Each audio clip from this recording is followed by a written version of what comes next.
Hola a todos.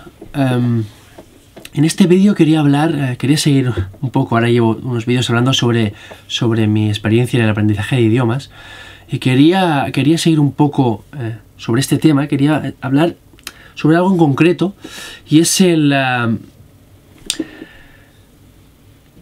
dentro del método tradicional, de enseñanza tradicional, típica gramática, libro de texto y tal, creo que aún así creo que hay diferencias, ¿no?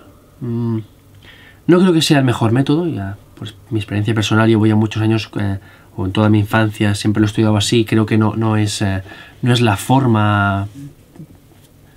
Personalmente no es lo que más creo que sea lo más eficaz, ¿no? El estudio de la gramática, el estudio centrado, ¿no? en los libros de texto y todo esto. Pero creo que aún así hay diferencias, ¿no? entre personas o entre métodos y tal, ¿no? No voy a hablar sobre mi experiencia en el instituto, en la primaria y tal, porque me queda ya muy lejos, pero sí que quiero hablar sobre mi experiencia más reciente, que es la del año pasado, cuando estuve en Irlanda. Pues estuve 3 semanas en una escuela de inglés de allí, de Galway, una escuela pequeña, y durante 2 semanas tuve a una profesora, y de la última semana pues tuve a un profesor distinto.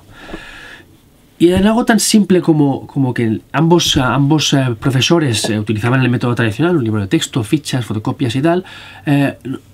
Entre uno y otro no tuvo nada que ver. Y, por ejemplo, la primera profesora sí que era lo de siempre, lo típico, ¿no?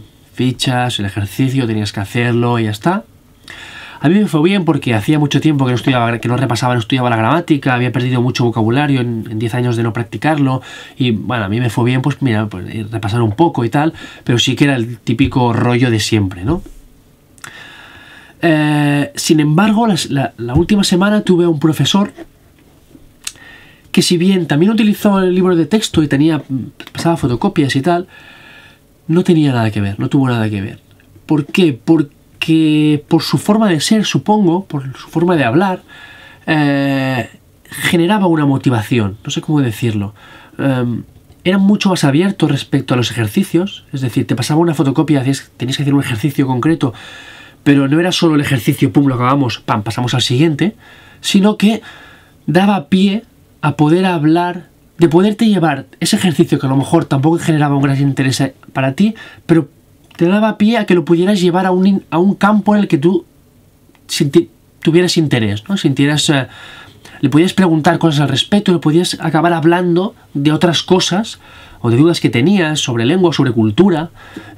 Hablamos mucho sobre Irlanda, por ejemplo, ¿no? Y la situación política, la situación histórica, y con la crisis y todo. O sea, te daba pie a poder abrirte, ¿no? A partir de un tema concreto, pues acababas hablando de temas que realmente te interesaban a ti, ¿no? Y tenía una forma de hablar, una forma, no sé cómo decir, hay gente que tiene esa capacidad, ¿no? de captar tu atención, ¿no? Y era una persona con mucha experiencia con otros idiomas, había viajado mucho, había vivido un tiempo en España, había vivido en Francia, en Alemania, era muy abierto de mente.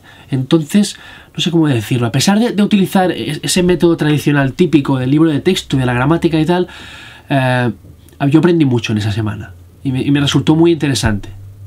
Y la verdad es que pensé, lástima que haya sido la última semana y no todas, ¿no? O al revés, o las 2 primeras, ¿no? Pero eso quiere decir que a veces sí que tenemos esta tendencia a considerar que el método es erróneo, pero creo que también la persona influye mucho, ¿no? La capacidad del profesor, independientemente del método que utilice.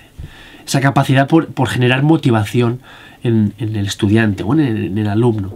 Y creo que eso también es muy importante, independientemente del método que utilices. Esa capacidad para que el otro tenga ese interés, ¿no? Interés por aprender algo, ¿no? Por sentirse motivado.